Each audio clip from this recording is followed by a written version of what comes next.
Americans prepare for war. If you were there, everywhere you go, people are talking about the war in Europe. The United States has just joined the fighting on the side of the Allied powers. Many young men are volunteering to fight. Women are signing up to drive ambulances or work as nurses.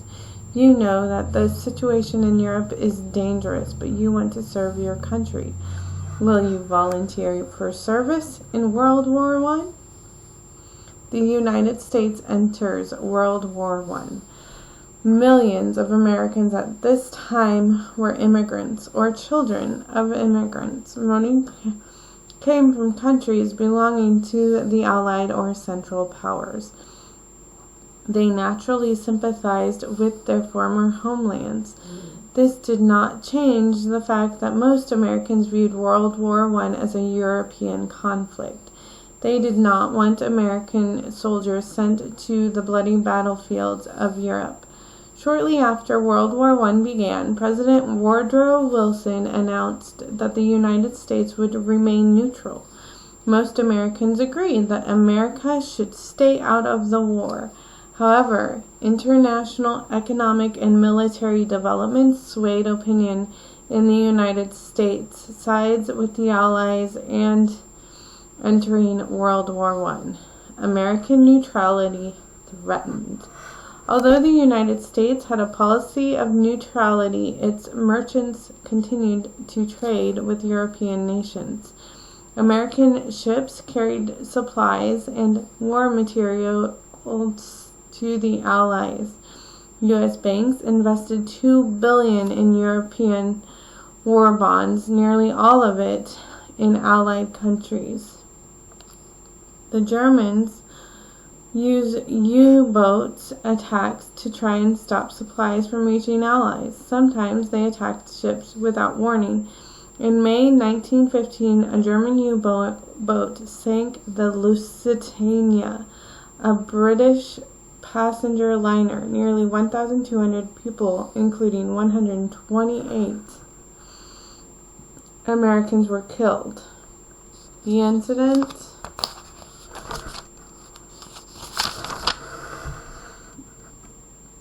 fueled anti-German feelings in the United States.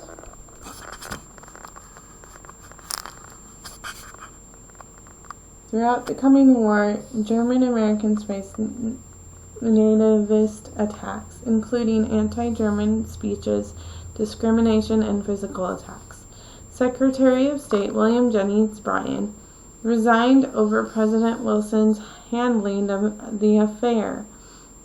Bryan thought that Wilson's protest note to the Germans was designed to bring the United States into the war. In March 1916, a German U-boat attacked the Sussex, a French passenger ship. Several of the 800 casualties were Americans. Wilson demanded that the Germans stop attacking non-military ships. German leaders responded with the Sussex Pledge, agreeing not to attack merchant ships without warning. Congress declares war.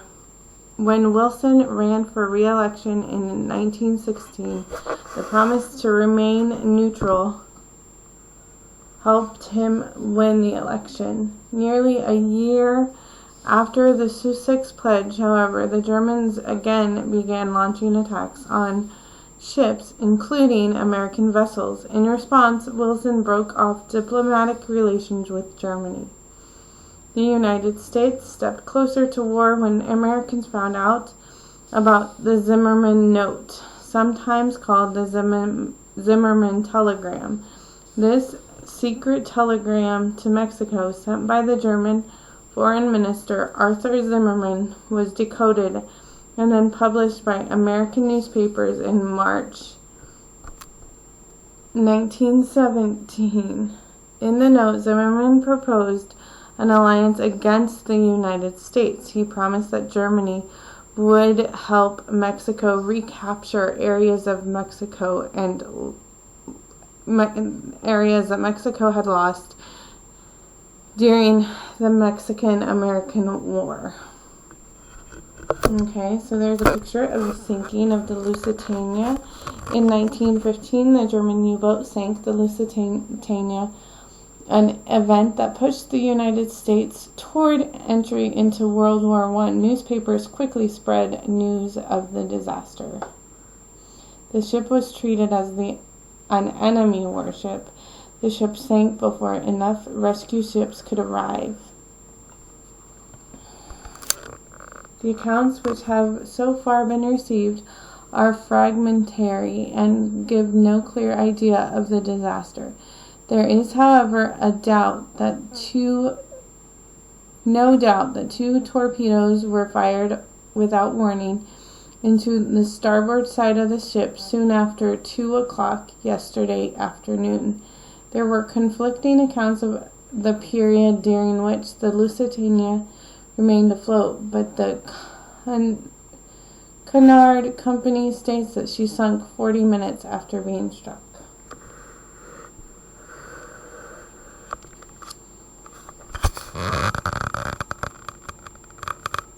The American public was outraged by the telegram. President Wilson asked Congress to declare war on Germany. The world must be made safe for democracy, he proclaimed. Congress declared war on April 6, 1917. The American entrance into the military conflict influenced the development of the United States, mobilizing for war. In order to persuade the public to support the war effort, President Wilson formed the Committee on Public Information, or CPI. The CPI organized rallies and parades. They published posters and pamphlets. Speakers known as 4-Minute Men gave short patriotic speeches delivered in movie theaters and churches. The U.S. government's war effort also involved limiting some freedoms. In the United States, the Espionage Act of 1917 and the Sedition Act of 1918 restricted free speech and allowed the government to arrest opponents of the war. Anti-war mail was prohibited and seized. About 900 opponents of the war were jailed for violating these laws. The Sedition Act was later repealed by the Espionage Act, is still in effect today. To prepare the U.S. military, Congress passed the Selective Service Act. In 1917, the act required men between the ages of 21 and 30 to register to be drafted. Almost 3 million Americans were drafted into service in World War I. A number of the draftees were African Americans, although about 400,000 African Americans served in the war. Their units were segregated from white forces and were commanded by white officers. Eventually, African Americans were trained as officers. During World War I, however, they were never placed in command of white troops. Preparations for war were very expensive. Troops had to be trained, supplied, transported, and fed. Ships and airplanes had to be built and fueled. The government raised taxes and issued war bonds. Money from the sale of the Liberty bonds provided billions of dollars in loans to allies. The government took other actions to supply the troops. The War Industries Board, WIB, oversaw the production and distribution of steel, copper, cement, and rubber. The Food Administration worked to increase food supplies and distribution for the troops. It guaranteed farmers high prices for their crops. To conserve food at home, citizens were encouraged to practice meatless Mondays and wheatless Wednesdays. Many people also grew their own vegetables in victory gardens at home. Another proposal to conserve food supplies and prohibition or ban an alcoholic beverage. Most alcoholic beverages are made with food crops such as grapes and wheat. Soon after the United States entered the war, Congress granted the president powers to limit the alcohol content of wine and beer. So that these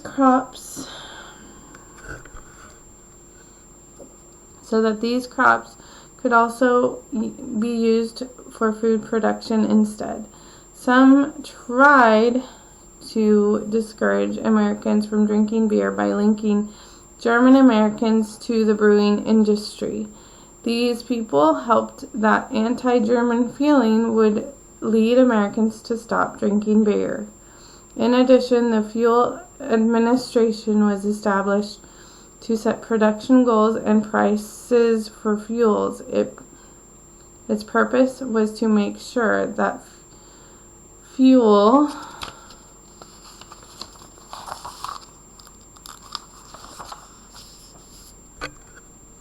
distribution needs for the military could always be met. To encourage fuel conservation, daylight savings time was introduced in March 1918 to extend daylight hours for those who worked long shifts in factories. Fuel conservation was promoted in other ways, such as through publicity campaigns, calls for gasless Sundays. New wartime opportunities. Three main factors that led to a shortage of labor in the United States during the war. First, American factories were working non-stop to produce weapons.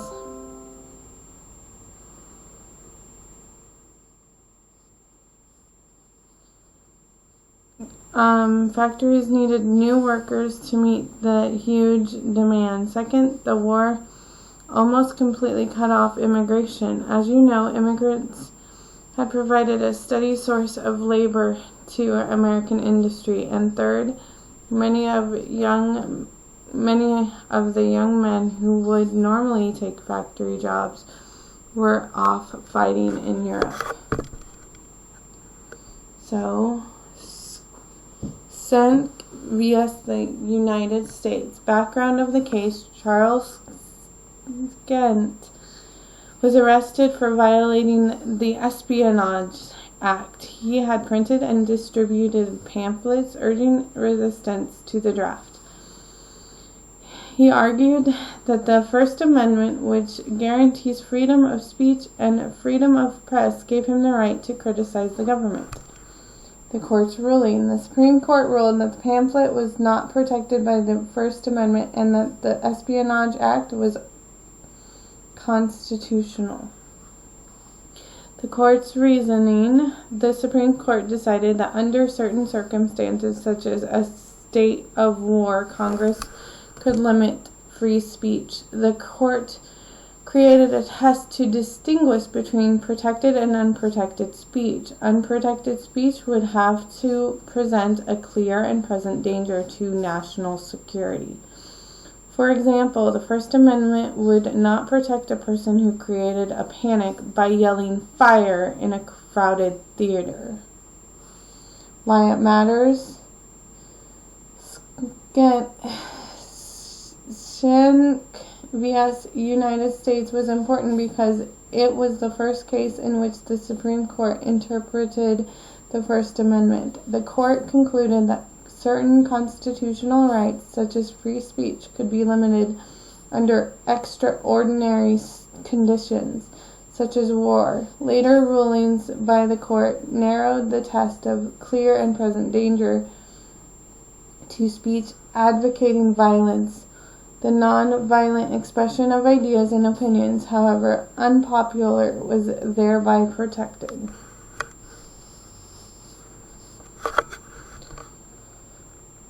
New wartime opportunities. Three main factors that led to a shortage of labor in the United States during the war. First, American factories were working non-stop to produce weapons and supplies for the Allied forces. Factories needed new workers to meet this huge demand.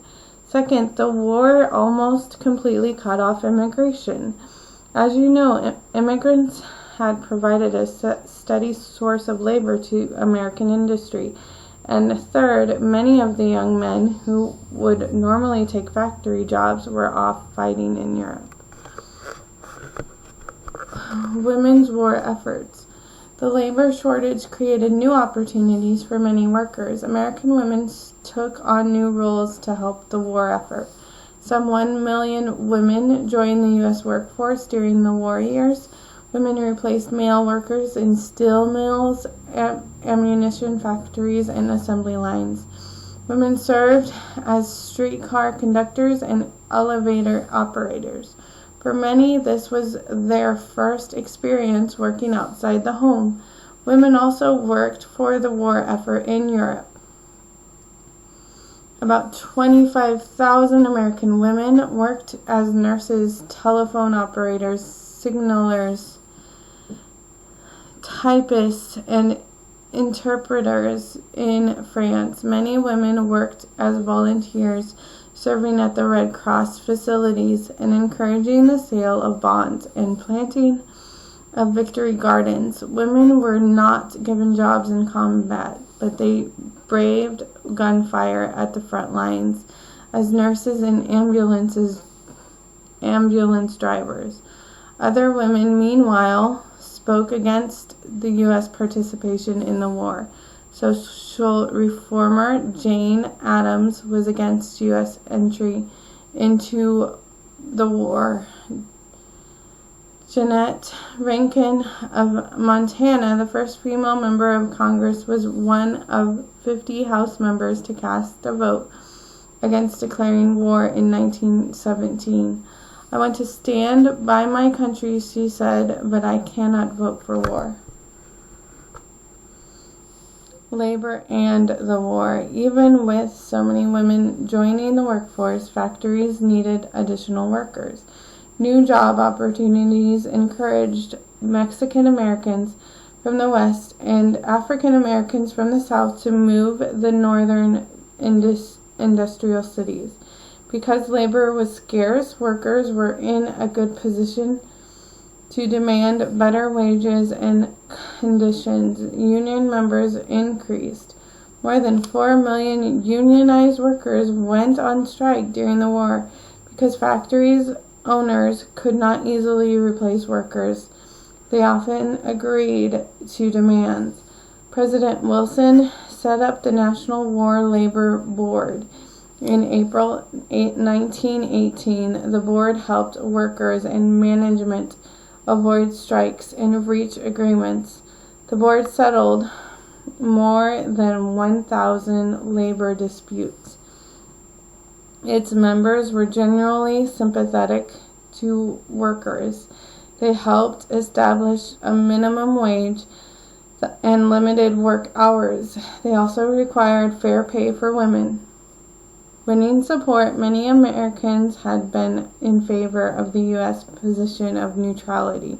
Now Americans had to be convinced that it was their duty. Here's a picture. In World War I, women drove ambulances and entered the battlefield as nurses and medics. Red Cross volunteers were often responsible for the first stage of treatment of the wounded. So you see there's nurses inside the trenches.